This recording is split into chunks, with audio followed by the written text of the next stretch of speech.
বৈষম্য বিরোধী ছাত্র আন্দোলনের ভাইয়েরা, মূলত এবারের এই বিপ্লব কোনো মানুষ করে নাই, এ বিপ্লব করেছেন সরাসরি আল্লাহ। কারণ যেই ছাত্রদের মাধ্যমে আমরা বিপ্লবটা পেয়েছি, তাদের আন্দোলন যখন জুলাই মাসে শুরু হয়, তখন তো সরকার পতনের কোনো আন্দোলন ছিলই না, ছিল কোটা সংস্কার। তখন যদি প্রধানমন্ত্রী বলে দিতেন যে ঠিক আছে কোটা সংস্কার করা হবে, তাহলে তাদের আন্দোলন এক কদমও আর আগানোর কথা ছিল না। কিন্তু আল্লাহ তাআলা সেই অহংকারিনী নারীর মুখ দিয়ে উল্টা পাল্টা কথা বের করে দিলেন। ছাত্রদেরকে রাজাকারের নাতি ফুতি বলে তিনি গালি দিয়ে দিলেন। এই তো আগুনে ঘি ঢেলে ফেলা হলো, আগুন ধাউ ধাউ করে জ্বলতে শুরু করলো। মূলত যে আন্দোলন ছাত্ররা করেছে কোটা সংস্কার, এটা কোনো আন্দোলনই না, এটা প্রধানমন্ত্রীর একটা কথাতে থেমে যেত, ঠিক আছে কোটা সংস্কার হবে, এনাফ। উঠছিল ঘামাসি, এটা চুলকাইলে যে ক্যান্সার হইয়া রোগী মরে যাবে, এটা রোগী ভাবতেও পারে নাই। উনি ভাবছিলেন হেফাজতের হুজুরদেরকে শাপলা চত্বরে গুলি করে শেষ করছি। এই দেশের জামাত ইসলামীর 11 জন নেতাকে ফাঁসি দিয়েছি। আল্লামা সাইদির মতো তুখোর জনপ্রিয় ব্যক্তিকে 13 বছর জেলখানায় আটকায়া রাখছি। খালেদা জিয়া 3 বারের প্রধানমন্ত্রী, তাকে ঘর থেকে এক কাপড়ে বের করে জেলখানার কয়েদি বানিয়েছি। সুতরাং তোরা পোলাপান মানুষ, তোরা কি করবি? তোদেরকে রাজাকার বলে গালি দিলার কি আসে যায়? কিন্তু এটাই যে গামাসি থেকে ক্যান্সার হবে ধারণা করে নাই। মূলত প্যাঁচ লাগাইছে উনি নিজেই। আল্লাহ প্যাঁচ বারবার এমন ভাবে লাগাইছে, পোলাপান মাঠে নেমে গেল। উনার পদত্যাগ চাইল, 9 দফা 1 দফা হলো। উনি যদি তখনও বলতেন তোমরা থামো, ঠিক আছে আমি সরি বললাম, আমি তোমাদের দাদির বয়সী, নানির বয়সী, মায়ের বয়সী, মুখ থেকে একটা কথা বেরিয়ে গেছে রাজাকারের নাতি বলেছি, এজন্য আমি দুঃখিত, তোমরা আমার বাসায় আসো, গণভবনে বসো, এসে একটু এক বেলা খেয়ে যাও। 10-20 জন যেত, আন্দোলন থেমে যেত। কিন্তু তিনি করেন নাই, গুলির অর্ডার দিলেন। এই দেশের পোলাপান যে বুক পেতে গুলি নেবে, এটা তিনি ভাবতেও পারেন নাই।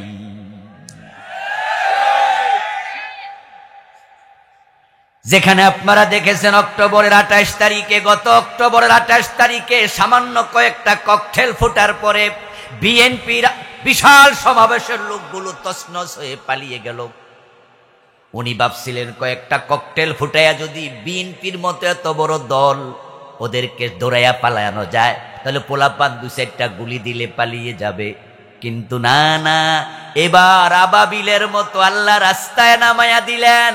5 বছরের বাচ্চা, 7 বছরের বাচ্চারাও রাস্তায় নেমেছে। আমাদের মা বোনরা পর্যন্ত পিছিয়ে থাকেন নাই। কি অগ্নিঝরা বক্তব্য দিলেন এক বোন। পিছনে ফেরার আর সময় নাই।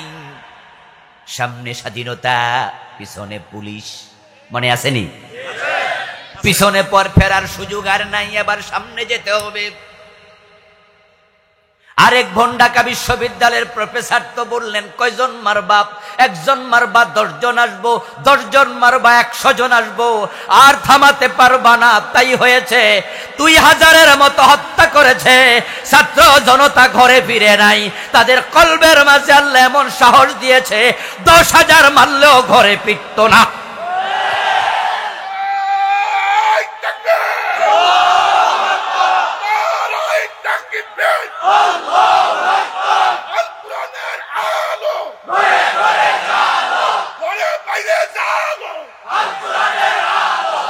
আমার প্রিয় ভাই, এরপরে এবার আসুন যে আল্লাহ যে বিপ্লবটা করলেন, আমি আল্লাহকে ধন্যবাদ দেওয়ার জন্য মূলত কথার পরিবেশটা বলছি। যদি ওরাই ক্ষমতা থাকতো, আজকের এখানেও মাহফিল হওয়ার কোনো সম্ভাবনাই ছিল না। হতো নাকি? হতো? ওরা যদি ক্ষমতা আরো 10 বছর থাকতো, 10 বছরেও আর হতো না। এটা বন্ধ করে দিয়েছে ওরা। আমার প্রিয় ভাইয়ারা, এখানে প্যান্ডেল হওয়ার পরে প্যান্ডেল করবে, রেডি করার পরও করতে দেয় নাই। আমরাও দাওয়াতি ছিলাম, মানা করছে হুজুর আইসেন না, হবে না। তারা তাম দেশের কোরআনওয়ালাদের কণ্ঠ চেপে ধরতে চেয়েছিল। আমার আল্লাহ জালেমদেরকে কখনো সফল হতে দেন না। ইন্নাহু লা ইউফলিহুজ জালিমুন। কোরআন মাজিদ আল্লাহ বলেন, নিশ্চয়ই জালেমরা কখনো সফল হবে না। আল্লাহর কথা আবারও প্রমাণিত হলো, এটা যে সত্য আমরা আগেও জানতাম, আমরা আগেও বিশ্বাস করেছি আল্লাহর কথা সত্য। আগে শুনেছি, আগে জেনেছি, এবার নিজের চোখে দেখেছি। ফেরাউন জালেম ছিল, ব্যর্থ হয়েছে, পানিতে ডুবে মরেছে। নমরুদ জালেম ছিল, ঠ্যাং ভাঙ্গা মশার আঘাতে জুতার বাড়ি খেয়ে মরেছে। আবু জেহেল জালেম ছিল, মাআজ মুআব্বাস ছোট দুজন সাহাবীর হাতে লাঞ্ছিত হয়ে মরেছে। 15 বছরের স্বৈরাচারের জালেম প্রধানমন্ত্রী এবারও এক কাপড়ে পালাতে বাধ্য হয়েছে, রান্না করা খাবার খেয়ে পালানোর সময় পায় নাই। জালেম সফল হয় না, এটা আবারও প্রমাণিত হয়েছে, ঠিক কিনা? আমার প্রিয় ভাইয়ারা, আপনারা বলুন তো, জমিনের মালিক কে? কোরআন কার কালাম? তো আল্লাহর জমিনে আল্লাহর কালাম বলতে না দেয়া কি জুলুম নয়? এর চেয়ে বড় জুলুম আর কি হয়? এর চেয়ে বড় জুলুম আর কি হয়? এজন্য আল্লাহ তাআলা এবার ধরছেন। আসলে আল্লাহ তাআলা ছাড় দেন, কিন্তু ছেড়ে দেন না। আলহামদুলিল্লাহ যে আল্লাহ তাআলা আমাদেরকে এবার অবারিত মুক্ত সুযোগ দিলেন। আসুন আমরা শুরুতে তাকে কৃতজ্ঞতা জানাই, শুকরিয়া জানাই। সবাই মিলে একবার জোরে জোরে কালিমাতু শুকর পড়ি, আলহামদুলিল্লাহ। প্রিয় দিনী ভাইয়েরা, আমি আপনাদের সম্মুখে পবিত্র কোরআন মাজিদ থেকে সূরা শুরার 13 নম্বর আয়াতে কারিমা তিলাওয়াত করেছি।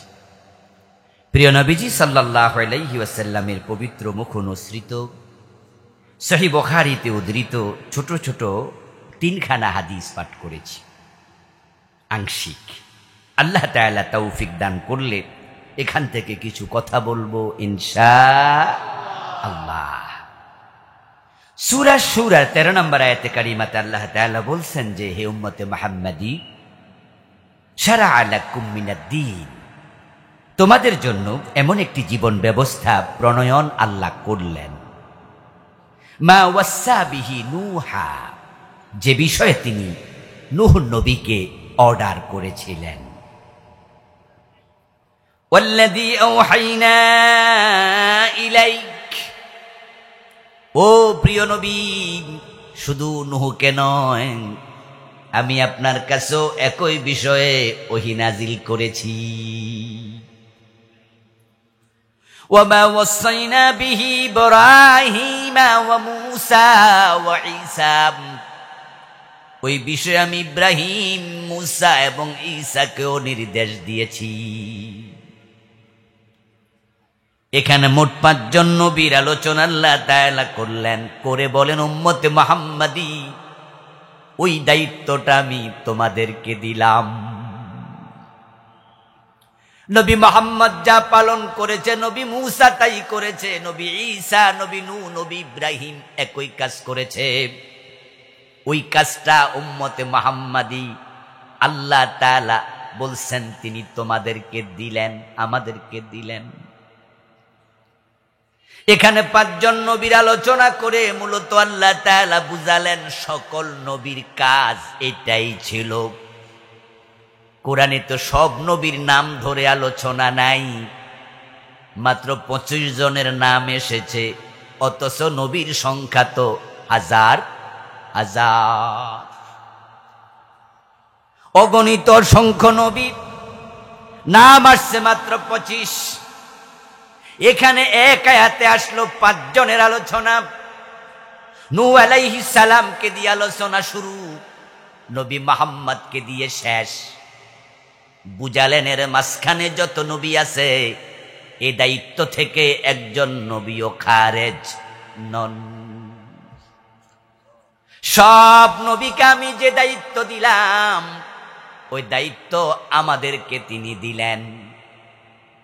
খুব ইম্পর্টেন্ট আলোচনা, শুনবেন ভালো করে।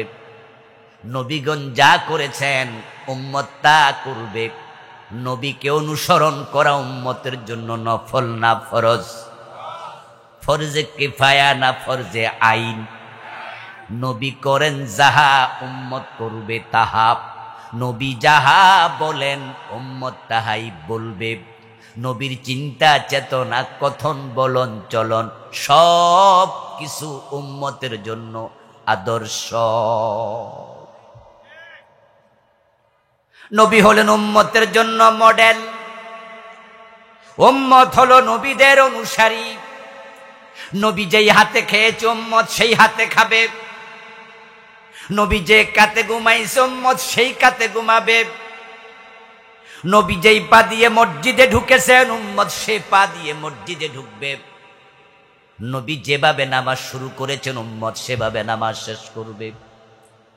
নবীর টোটাল অবয়ব অনুসরণ করে তার দেহ সাজাবে। নবীর কর্ম অনুসরণ করে তার জীবন সাজাবে। নবী হলেন ফরমা, নবী হলেন আইডল, মডেল, উসওয়া, কুদওয়া, আইকন, নামুজাজ। তিনি হলেন আমাদের একমাত্র আদর্শ। নবীর কাজ উম্মতের কাজ। এখন নবী একজন নয়, নূহ থেকে মুহাম্মদ পর্যন্ত সব নবী যে কাজ করেছে আল্লাহ বলে সেই দায়িত্বটা উম্মতে মুহাম্মাদি তোমাদেরকে দিলাম। কি মস্ত বড় দায়িত্ব! সে দায়িত্ব যদি পালন না করেন আপনি উম্মতের অংশ কিভাবে ভাববেন নিজেকে? আমরা সবাই শুধুমাত্র নিজেদেরকে উম্মত মনে করি না, বরং আমরা পরিচয় দেই আমরা সর্বশ্রেষ্ঠ উম্মত। আল্লাহ বলেছেন কুনতুম খায়রা উম্মাহ, তোমরা হলো সব উম্মতের মাঝে সেরা। ওয়া কাযালিকা জাআলনাকুম উম্মাতাও ওয়াসাতা, আল্লাহ বলে আমি তোমাদেরকে সব উম্মতের মাঝে সেরা বানাইছি। সুবহানাল্লাহ পড়েন। আমরা সবার মাঝে সেরা।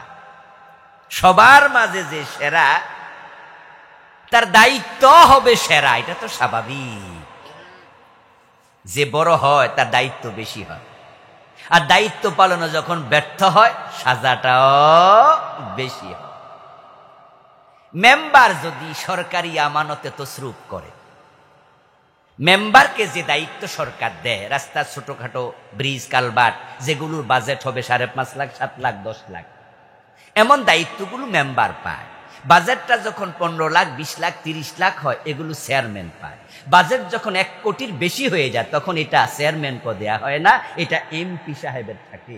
যে যত বড় হবে দায়িত্ব বাড়বে, আর দায়িত্বে যদি তসরুফ হয় সাজার পরিমাণও বাড়বে। তাই মেম্বার যখন তসরুফ করে ওর শাস্তি হতে পারে 6 মাস থেকে 1 বছর জেল, কারণ টাকা তো মাত্র 3 লাখ পায়। এর চেয়ে বেশি তসরুফ করবো কি? টাকাই তো নাই। কিন্তু এমপি সাহেব যখন তসরুফ করে তখন সেটা কোটি টাকার বেশি হয়ে যায়। তাই সাজার পরিমাণ 10 বছর 15 বছর হতে পারে। আর মন্ত্রী যদি হয় তাহলে সেটা 100 কোটি টাকার তসরুফও হতে পারে। তখন এমন মন্ত্রীও দুনিয়ায় আছে যাদের সরকারি দায়িত্ব অবহেলার কারণে যাবজ্জীবন কারাদণ্ড হতে পারে, হয়েছে। আপনি যখন বড় হবেন আপনার দায়িত্ব বেশি হবে, ওই দায়িত্ব পালনে ব্যর্থ হবেন, সাজাও বেশি খাবেন। এই জন্য সাবধান। শ্রেষ্ঠ উম্মত শুধু পরিচয় দিয়ে মজা নিলে চলবে না। শ্রেষ্ঠ উম্মতকে আল্লাহ যে দায়িত্ব দিলেন সে দায়িত্বটাও পালন করিতেই হবে। মায়ের 2 সন্তান যদি হয়, একটার বয়স 1.5 বছর আর একটার বয়স 5.5 থেকে 6 বছর। তা আমাদের মায়েরা বোনেরা যখন শ্বশুর বাড়ি থেকে বাবার বাড়ি বেড়াতে যায়, পাশের গ্রামে বাপের বাড়ি, তখন বাচ্চার যেটা বয়স 1.5 বছর, যে বাচ্চার বয়স এটারে কোলে লয়, আর যেটার বয়স 6-7 বছর এটারে কোলে লয় না, বরং কাপড়ের গাঁট টিডা লইয়া হের মাথা তুলে দেয়। দেয়নি ভাই, হেরে কয় এদিকে আয়, তুই গাঁট তুলে আট। তখন সে যদি বলে যে মা আমার তো কোলে লইলা না, উল্টা আরো গাঁটটি দিবা, আমি এই গাঁটটি নিমু না, মা বলবে তুই বড়, তোরে কিলে কোলে লম, হেতে ছোট তাই হেতে রে কোলে লইছি, কোলে গাঁটটি ল। এখন গাঁটটি রেখে যদি সন্তান দৌড় দেয়, তখন মা কয় এই ফোলাটা তো একটা বেদ্যপ ফোলা হয়েছে, বলে কি না? মার কথা শোনে না, তুই সুবিধার ফুট না রে, তুই তো একটা বেয়াদব ফুট। ও দোস্ত, আল্লাহ আপনাকে আমাকে সব উম্মতের মাঝে 1 নম্বরে দিলেন, এটা আপনার কৃতিত্ব নয়, এটা নবী মুহাম্মাদের কৃতিত্ব। আপনি নবী সেরা, তাই উম্মত হিসাবেও সেরা। এই শ্রেষ্ঠত্ব পাইছেন মাগনা। রাসূল সাল্লাল্লাহু আলাইহি ওয়াসাল্লামের উম্মত হওয়ার সুবাদে আপনি সেরা উম্মতের লকব উপাধি পেয়ে গেলেন। এখন আল্লাহ বলেন, হ্যাঁ শোনো, আমি তোমাদেরকে এমন দায়িত্ব দিলাম, সারা আলাকুম, লাকুম মানি তোমাদের, তোমরা মানি উম্মতে মুহাম্মদ, উম্মতে মুহাম্মাদি, এই দায়িত্ব আমি তোমাদের দিয়েছি। যা দিয়েছি নূহকে, যা দিয়েছি মূসাকে, যা দিয়েছি ইব্রাহিমকে, যা দিয়েছি ঈসাকে, ও নবী মুহাম্মদ আপনাকে একই দায়িত্ব দিলাম, যেটা আপনার উম্মত পালন করবে। এবার আপনাদের কাছে বলতে চাই, উম্মতের মাঝে 1 নাম্বার হলো সাহাবী, তারপরে হলো সিরিয়ালে তাবি, তারপরে তাবে তাবি, এভাবে আমাদের পর্যন্ত উম্মতের সিরিয়াল আসতেছে। এখন 1 নাম্বার উম্মত যারা সাহাবী, এ লাকুম শব্দের মুখাতাব, তারা 1 নাম্বার। এখন রাসূল যে কাজ করছে সাহাবারা ব্যতিক্রম করছে না হুবহু সেটা, কারণ তারা জানতেন আমার রাসূলকে অনুসরণ করা আমার জন্য ফরজ। তাই আমার রাসূল যে কাজ করছে সেই কাজ আমি করব। প্রিয় নবীজি সাল্লাল্লাহু আলাইহি ওয়াসাল্লাম বদরের দিন যখন তিনি যুদ্ধের মাঠে গেলেন, তখন তিনি তাকায়া দেখেন 313 জন এমন সাহাবী, মাঝে অনেকের পেটের সাথে পিঠ লেগে আছে, 3 দিন পেটে খাবার নাই, কারো কারো হাঁটু থেকে নাভি পর্যন্ত চাদর পরিহিত, গায়ের মাঝে 1 টুকরো কাপড় নেই। এমন সাহাবী আছে যার হাতে কোনো তলোয়ার নাই, শুধু খেজুরের ডালা নিয়ে বদরের মাঠে গেছে। হযরত বেলালের মতো লোকেরা গেছে, খাব্বাব, খুবাইব, হযরত আম্মারের মতো লোকেরা গেছে, যারা মানুষের ঘরে দাস ছিল, যুদ্ধের মাঠে কোনোদিন যায়নি, কেমনে তলোয়ার হাতে নিতে হয় সে প্রশিক্ষণটাও তাদের নাই। আর বদরের ইতিহাস যারা পড়েছেন সবাই জানেন, মূলত রাসূলুল্লাহ বদরে যুদ্ধ করার জন্য বের হন নাই, বের হয়েছিলেন আবু সুফিয়ানের কাফেলাকে ধাওয়া করার জন্য। পরে যখন পরিবেশ গরম হয়ে গেল, এই খবরটা আবু সুফিয়ান মক্কায় পাঠাইয়া দিল। আবু জেহেল 1000 সৈন্য নিয়া মদিনা আক্রমণের জন্য রওনা দিল। তখন আল্লাহ বলো, ও নবী, আমি জিহাদের এখন অনুমতি দিয়ে দিলাম, আপনি আবার প্রতিরোধ করেন। এই জন্য তাৎক্ষণিক 313 জন সাহাবী রাসূলুল্লাহর সাথে চলে গেলেন। প্রশিক্ষণ নাই, তলোয়ার নাই সবার হাতে। আল্লাহর হাবিব যুদ্ধের মাঠে গিয়ে বুঝলেন 1000 কাফেরের বিরুদ্ধে যারা প্রশিক্ষিত আমার 313 জন, আজকে সমযুদ্ধ হবে, কি হবে জানি না। প্রিয় নবীজিকে একজন সাহাবী প্রশান্তি দিয়ে, প্রবোধ দিয়ে, সান্ত্বনা দিয়ে বলে, ইয়া রাসূলুল্লাহ, আমরা মূসা নবীর উম্মতের মতো বলবো না, ইযহাব আনতা ওয়া রাব্বুকা ফাকাতিলা, আপনি আর আপনার আল্লাহ যান জিহাদ করেন, আমরা এটা বলবো না, বরং আপনার সাথে জিহাদের ময়দানে আমরাও আছি।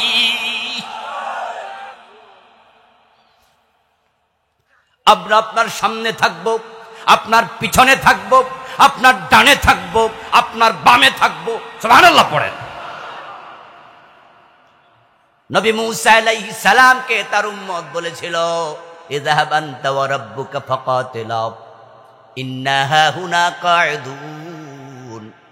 আমরা যুদ্ধ করতে পারবো না, আপনি আর আপনার আল্লাহ যুদ্ধ করেন, আমরা এখানে বসে থাকবো। ও নবী মুহাম্মদ, আপনি নিশ্চিন্তে থাকেন, আমরা আপনার চারপাশে সবাই মিলে যুদ্ধ করব। রাসূল যা করেছেন সাহাবারা তাই করেছে, তাই সব সাহাবী জান্নাতি। আল্লাহর নবীর সাহাবাদের মাঝে একজন সাহাবীও জাহান্নামী নাই। হাদিসে আছে লা ইয়াদখুলুন নার মান রাআনি মুমিনা। প্রিয় নবীজি বলেছেন, আমাকে ঈমানের সাথে দেখেছে এমন একজন জাহান্নামে যাবে না। সব সাহাবী জান্নাতি। কারণটা কি? কারণ হচ্ছে তারা উম্মতের এত সৌভাগ্যবান অংশ যে তাদের মাঝে রাসূলুল্লাহর চিন্তা, চেতনা, কথা, বার্তা, আমলের খেলাফ একটা কাজও কেউ করত না। করলে তওবা করত, করলে তওবা ফিরে আসত। এবার বলুন তো, সাহাবীদের পথ ধরে যদি জান্নাতে আমরা যেতে চাই, রাসূলুল্লাহকে অনুসরণ করা আমাদের দরকার আছে না নাই? নাকি শুধু নামের আগে সুন্নি লিখে বসে থাকবেন, এতে জান্নাত? যদি আপনি রাসূল সাল্লাল্লাহু আলাইহি ওয়াসাল্লামকে অনুসরণ না করেন, আপনি উম্মতি না। উম্মত দাবি করলে উম্মত হওয়া যায় না, রাসূলকে অনুসরণ করে উম্মত হতেই হয়। আর যে উম্মতেরা নিজেকে রাসূলের উম্মত দাবি করবে কিন্তু রাসূলকে অনুসরণ করে জীবন সাজাবে না, ওই উম্মতগুলো দাবি করবে এখানেই শেষ, জান্নাত পাবে। قال رسول الله صلى الله عليه وسلم كل امتي يدخلون الجنه الا من ابى। প্রিয় নবীজি বলেন, আমার সব উম্মত জান্নাতে যাবে, তবে অস্বীকারী উম্মত জান্নাত পাবে না। কিলা ইয়া রাসূলুল্লাহ মান আবা। প্রশ্ন করা হলো, হে আল্লাহর নবী, অস্বীকারী উম্মত কে? রাসূল জবাব দিচ্ছেন, মান আতাআনি দাখালাল জান্নাতা ওয়া মান আসানি ফাকাদ আবা। যে আমি নবী মুহাম্মদকে অনুসরণ করে জীবন সাজাবে সে জান্নাতে যাবে, যে আমাকে অনুসরণ করতে পুরা জীবনে রাজি হবে না, সে অস্বীকারী, সে জান্নাত পাবে না। এবার আপনাদের কাছ থেকে একটু জবাব চাইবো, দয়া করে জবাব দিয়েন। বাংলাদেশে রাসূলকে অনুসরণকারী লোকের সংখ্যা খুব বেশি না খুব কম? আমরা দেখি রাসূলকে অনুসরণ করে নামাজ পড়ে, কিন্তু রাসূলকে অনুসরণ করে আর অর্থনীতি চালায় না, 5 ওয়াক্ত নামাজিও সুদে টাকা লাগায়া রাখে। প্রিয় নবীজিকে অনুসরণ করে রমাদানে রোজা রাখে, ঘুম থেকে উঠে গড়ির দিকে তাকায়া দেখে সুবহে সাদেক তুলু হয়ে গেছে। ঘুম থেকে উঠে কানে আওয়াজ আসছে, চারিদিকে মসজিদে আজান শোনা যায়। ওই রোজাওয়ালা তখন আর সাহারি খায় না, তখন সাহারি না খাইয়াই রোজার নিয়ত করে উপাস রোজা রাখে। কারণ সে জানে সুবহে সাদেকের পরে সাহারি খাওয়ার সুযোগ রাসূলের ইসলামে নাই। রাসূলকে অনুসরণ করে রোজা রাখে, পেটে যত ক্ষুধাই হোক না কেন সূর্য ডুবার আগে ইফতার করে না, বারবার হাতের ঘড়ির দিকে তাকায়, কয় মিনিট আছে, সূর্য ডুবার কয় মিনিট আছে, সামনে খাবার আছে খায় না, সামনে পানিও আছে, বুকে পিপাসা আছে, পান করে না। কোন লাঠিয়াল ফেরেশতা পিছনে লাঠি নিয়ে দাঁড়ায়া নাই যে আপনি সূর্য ডুবার আগে খাইলে মাথায় বাড়ি দেবে। আপনি কাউকে ভয় পান না, ঘরের দরজা লাগাইয়াও খান না, শুধু খান না একজন দেখছে তার ভয়ে, তিনি কে? তো যে আল্লাহকে ভয় করে রমাদানে রোজা রাখে, রাসূলুল্লাহকে ফলো করে, সামনে খাবারটা তো হালাল, এই হালাল খাবার খায় না, কিন্তু রমাদানের দিনে সে রোজাওয়ালা অফিসে আবার গোশ খায়। পানি জকমক, পানির ইয়াটিয়া নাই, উপরে রাখেন। আমার প্রিয় ভাই, রমাদানে রোজাওয়ালার সামনে এভাবে পানি আছে। আপনাদেরকে প্রশ্ন করি, জবাব দেন, এই পানিটা কি হারাম না হালাল? তো রোজার দিনের বেলায় খাওয়া কি হালাল না হারাম? কিন্তু সূর্য ডুবে গেলে কি হারাম না হালাল? তাহলে এটা হারাম হলো 13 ঘন্টা, 14 ঘন্টা, 15 ঘন্টা, কিন্তু ঘোষ হারাম কয় ঘন্টা? তো যেটা 13 ঘন্টা হারাম সেটা আপনি খাইলেন না, যেটা 24 ঘন্টা হারাম সে ঘোষ খাইলেন কেমনে?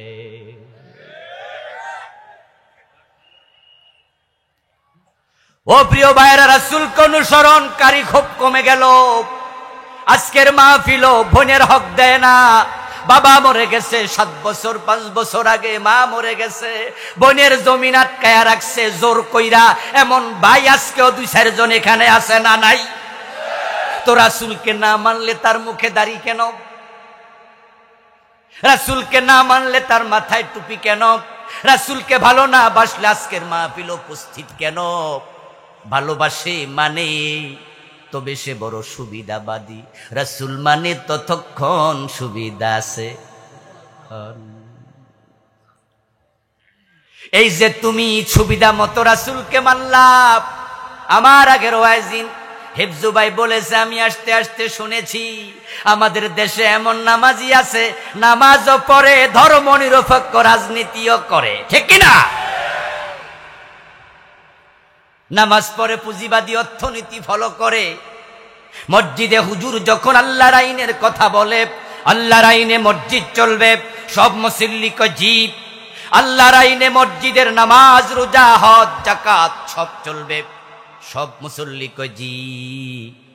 এবার হুজুর কয় আল্লাহর আইনে সংসদ, গণভবন, বঙ্গভবন, আদালত চলবে। সাথে সাথে মুসল্লি দুভাগে বিভক্ত হবে, একদল কয় জি, আর একদল কয় হুজুর শুরু করছে রাজনীতি।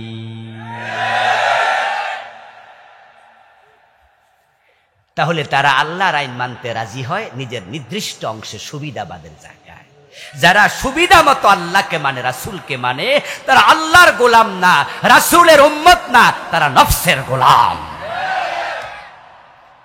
সমাজে কি আল্লাহর গোলাম বেশি নফসের গোলাম বেশি?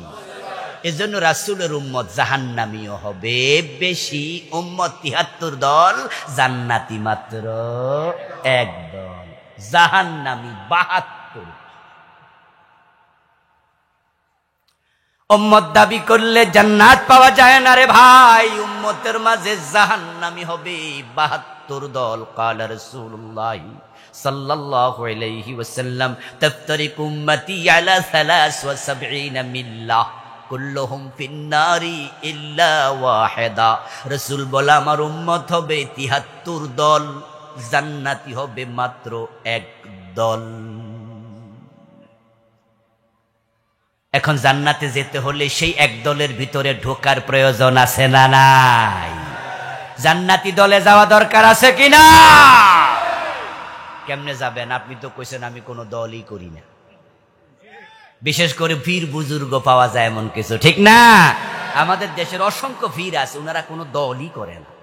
মানুষের বুঝাইয়া দেয়, সবাই প্রচার করে দিয়ে আমি কোনো দল মলে নাই, এত করে ওনার সুবিধা বেশি। সব দলের লোক মুরিদ, সবাই হাদিয়া তোফা দেয়। এমন অনেক খতিব আছে কোনো দল করে না, মানুষে বলে দেয়, জুমার দিন বুক ফুলাইয়া বলে, হ্যাঁ আমি আপনাদের এমন খতিব, কোনো দল আমি করি না। আমার দোস্ত, রাসূল বলে আমার উম্মত ৭৩ দল। তুমি বলো তোমার দল নাই, তুমি উম্মতের ভিতরে না বাইরে? তোমার কিসের ফিরালি? তোমার কিসের ইমামতি? মানুষ যখন মৃত্যুবরণ করে কবরে দেওয়ার সময় একটা দোয়া আছে, বিসমিল্লাহি ওয়া আলা মিল্লাতি রাসূলিল্লাহ। বাংলা অর্থ কি? আল্লাহর নামে রাসূলের দলে তুলে দিলাম।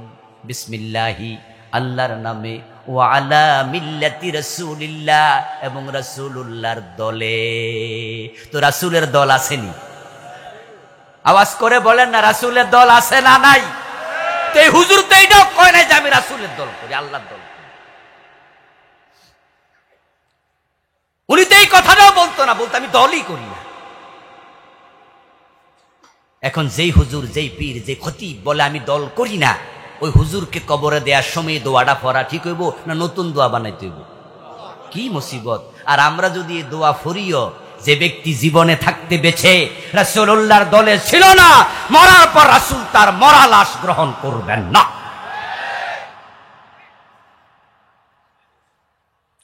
আমার প্রিয় ভাই, জান্নাতে যেতে চাইলে রাসূলকে অনুসরণ করুন।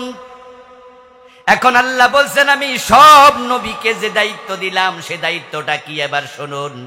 দায়িত্বটা হলো আন আকিমুদ্দিন, তোমরা জমিনে আমি আল্লাহর দিন কায়েম করো।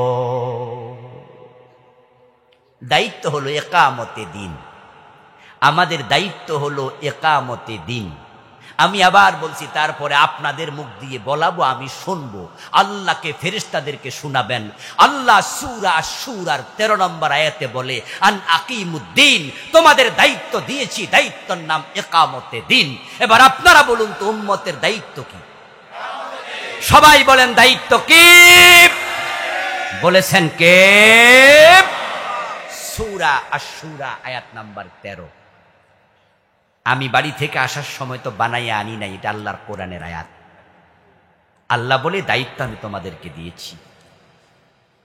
অথচ বাংলাদেশে অসংখ্য আলেম ওলামা, পীর বুজুর্গ আছে, ইকামতে দিন নিয়ে জীবনে একবারও ওয়াজ করেন,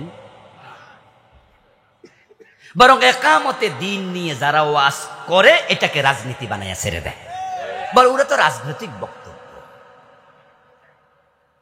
আমার প্রিয় বন্ধু, কোরআন মাজিদ আল্লাহ তাআলা বলছেন আকিমুস সালাহ, সে আল্লাহ বললেন আকিমুদ্দিন। একই শব্দ, একই সিগা, একই ওজন, একই বাব, একই অর্থ, সব হুবহু আকিমু। তাকিমুস সালাহ, এই আয়াত পাইয়া যদি সব পীর সাহেব, সব খতিব সাহেব, সব বক্তা বায়েরা আকিমুস সালাহর ওয়াজ করতে পারে, নামাজ কায়েমের ওয়াজ, নামার পড়ার ওয়াজ করতে পারে, এবার আল্লাহ বলে আকিমুদ্দিন, দিন কায়েমের ওয়াজ দরকার আছে না নাই? আমার বন্ধু, আকিমুস সালার সে আকিমুদ্দিন, এই ওয়াজের গুরুত্ব অনেক গুণ বেশি। এজন্যই দায়িত্ব দিয়েছে সব নবীকে। যে 5 ওয়াক্ত নামাজ আমরা পড়তেছি, অতীতের কোন নবীর উম্মতের উপরে 5 ওয়াক্ত নামাজ ফরজ ছিল না। হযরত ঈসা আলাইহিস সালামের উম্মতেরা নামাজ পড়ছে 4 ওয়াক্ত, হযরত মূসা আলাইহিস সালামের উম্মতেরা নামাজ পড়ছে মাত্র 3 ওয়াক্ত। একদিন প্রিয় নবীজি এশারের নামাজ পড়ার পরে সাহাবাদের সামনে দাঁড়ায়া বলতেছে, ও আমার সাহাবারা শোনো, অতীতের কোন উম্মত এই টাইমে নামাজ পড়ে নাই, এশারের নামাজ শুধু তোমাদের বিশেষত্ব। ও প্রিয় ভাইরা, অতীতের কোন উম্মত 5 ওয়াক্ত নামাজ পড়ে না, আমরা পড়তেছি। এখন দিন কায়েমের ব্যাপারে আল্লাহ কয় আমি মূসা ঈসা তাদেরকেও বলছি, অথচ 5 ওয়াক্ত নামাজ মূসাকে বলে নাই, 5 ওয়াক্ত নামাজ ঈসাকে বলে নাই, কিন্তু দিন কায়েমের কথা ঈসা মূসা সবাইরে বলছে। এবার বলুন তো দোস্ত, সালাতের ভিতরে কি পুরা দিন আছে, না দিনের ভিতরে সালাত আছে? তাহলে দিন যদি কায়েম হয়, নামাজ তো এমনে কায়েম হয়ে যাবে। দিন কি? এই যে বলে দিন কায়েম করো, কায়েম কি, দিন কি, এটা বুঝবেন, এটা বুঝে এখানে সম্পৃক্ত হবেন, তাহলে সেরা উম্মতের দায়িত্ব পালন হলো। আর রাসূল বলতেছে মান আহাব্বা সুন্নতি ফাকাদ আহাব্বানি ওয়া মান আহাব্বানি কানা মাই ফিল জান্নাহ, যে আমার জীবন চরিত আমার কর্ম ফলো করবে, আমার সুন্নাহ মানবে। সুন্নাহ মানে দাড়ি টুপি পাজামা পাঞ্জাবি শুধু নয়, রাসূলুল্লাহর গোটা জীবনটাই সুন্নাহ। প্রিয় নবী বলে আমার সুন্নাহ যে ফলো করবে সে আমাকে ভালোবাসে, আর যে আমার সুন্নাহ ফলো করে আমার ভালোবাসার প্রমাণ দেবে কানা মাই ফিল জান্নাহ, সে জান্নাতে আমার সাথে ঢুকবে। এখন নবী মুহাম্মদ যে দিন কায়েম করলেন, সাহাবারা উনার সঙ্গী হলেন, ওই দিন কায়েমের কাজ আমাদেরও করতেই হবে, এটা ফরজ। এই দিন কায়েম বড় কঠিন জিনিস, এজন্য যে 5 জন নবীর নাম এখানে আসছে আমরা তাদের জীবনী পর্যালোচনা করে দেখি 5 জন এই কাজে শুধু মাইরি খাইছে। এমন মাইর খাইছে নবী নূহ, পুরাটি জীবন কানতে কানতে শেষ হয়ে গেছে। এমন মাইর খাইছে নিজের নামটা পর্যন্ত চেঞ্জ হয়ে গেছে। নবী নূহ আলাইহিস সালামের মূল নাম ছিল আব্দুল গাফফার। নূহ শব্দের অর্থ হলো কন্যা করা, রোদন করা, ফুফিয়ে ফুফিয়ে কাঁদতে থাকা। উনাকে মানুষ এতভাবে মারত, হায়াত পেয়েছিলেন লম্বা, 950 বছর দাওয়াত দিয়েছেন। তাই মানুষের বাড়িতে গেলেই মানুষ মাইরা তাড়াইয়া দিত। মুসলমান হয়েছে পুরা লম্বা 950 বছরে মাত্র 40 জন, কোন বর্ণনা পাওয়া যায় মাত্র 80 জন। শুধু মাইর খাইছে জীবন ভর। এখন নবী ইব্রাহিমের দিকে তাকালে দেখেন আগুনে পর্যন্ত নিক্ষেপ করা হয়েছে। নবী মূসার দিকে তাকালে দেখবেন হিজরত করে নিজের জন্মভূমি মিশর থেকে সিরিয়া ফিলিস্তিনে চলে যাওয়া লাগছে। নবী ঈসার দিকে তাকালে দেখবেন শত্রু পরিবেষ্টিত অবস্থায় আল্লাহ আকাশে তুলে নিছে দিন কায়েমের কাজে। নবী মুহাম্মদের দিকে তাকালে দেখবেন দাঁত নাই। 3 বছর এমন জেলখানায় ছিলেন, খাবার পানি পর্যন্ত সাপ্লাই দেয় নাই। তায়েফের ময়দানে এমন মারা মারছে, আমার রাসূলের গায়ে একটা পশমের জায়গা বাকি থাকে নাই যেখানে রক্ত লাগে নাই। এদিন কায়েমের কাজ ইব্রাহিম আলাইহিস সালাম, মূসা, ঈসা সহ তারা যেই কষ্ট স্বীকার করলেন, এবার পরবর্তী প্রজন্ম আসহাবে রাসূলের দিকে তাকান। বেলালের গলায় রশি, হামজার কলিজা নাই, হযরত ইমাম হুসাইনের কল্লাটা পর্যন্ত দেহের মাঝে নাই। قال رسول الله صلى الله عليه وسلم شد الناس بلاء الأنبياء ثم الأمثل فالأمثل। বুখারীর riwayat। আমি ভূমিকে হাদিসটা পড়েছি। আমার রাসূল বলেন, এই যে বিপদের কথা তোমরা শুনলা, এই বিপদ কিন্তু থেমে যাবে না। সবচেয়ে বেশি বিপদ এসেছে নবীদের জীবনে। তাদের পথ ধরে যারা চলবে এই বিপদ তাদের জীবনও আসতেই থাকবে। এই আলোচনাগুলো আমি শুধু পড়েছি, আমি শুধু জেনেছি তা না।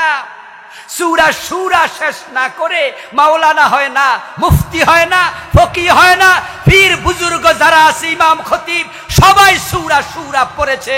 সূরা সফের 9 নম্বর আয়াত পড়েছে। রাসূলের জীবনের লক্ষ দিনের বিজয় সবাই জানে, কিন্তু দিন বিজয়ের কথা, দিন কায়েমের কথা সবাই বলে না। কারণ তারা জানে এটা বললে ইব্রাহিমের মতো আগুনে ফেলে দেবে, মূসার মতো দেশ ত্যাগ করা লাগবে, নবী মুহাম্মদের মতো দাঁত দেয়া লাগবে। আল্লামা সাইদিকে এজন্যই 13 বছর জেলখানায় থাকা লেগেছে।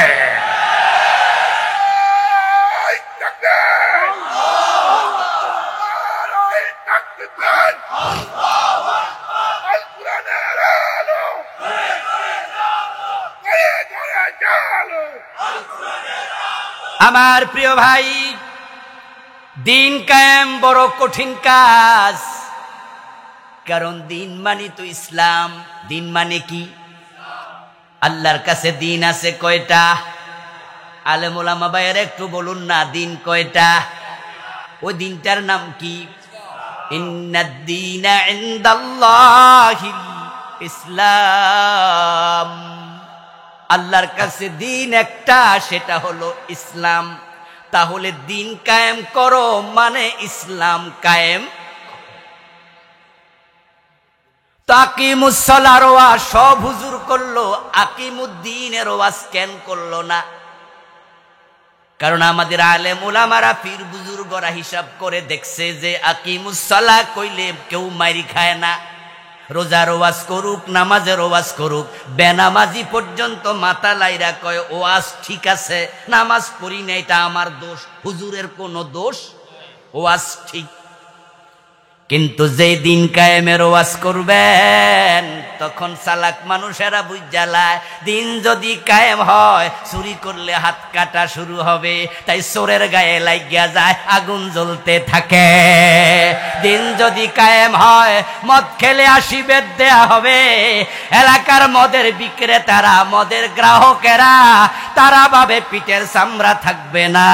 দিন যদি কায়েম হয় সিনেমা হল বন্ধ হবে, সুদী ব্যাংক বন্ধ হবে, বেপর্দা বেহায়াপনা বন্ধ হবে, তারা আর মদের আসরে মেয়ে নিয়ে নাচতে পারবে না, দেশের টাকা চুরি করে কানাডায় বাড়ি বানাতে পারবে না। হাত কাটা শুরু হলে অসংখ্য নেতার হাত থাকবে না। তাই দিন কায়েমের কথা শুনলে তারা খেপে যায়, রাজাকার বলে গালি দেয়। আচ্ছা, নামাজের ওয়াজ করলে রাজাকার কয়? রোজার কথা কইলে রাজাকার কইছে কোনদিন? তো নামাজের কথা কোরআনে আছে, এই ওয়াজ করলে রাজাকার কইল না। রোজার কথা কোরআনে আছে, রোজার ওয়াজ করলে কোনদিন কয় নাই যে আমাদের হুজুর মনে রাজনীতি করে।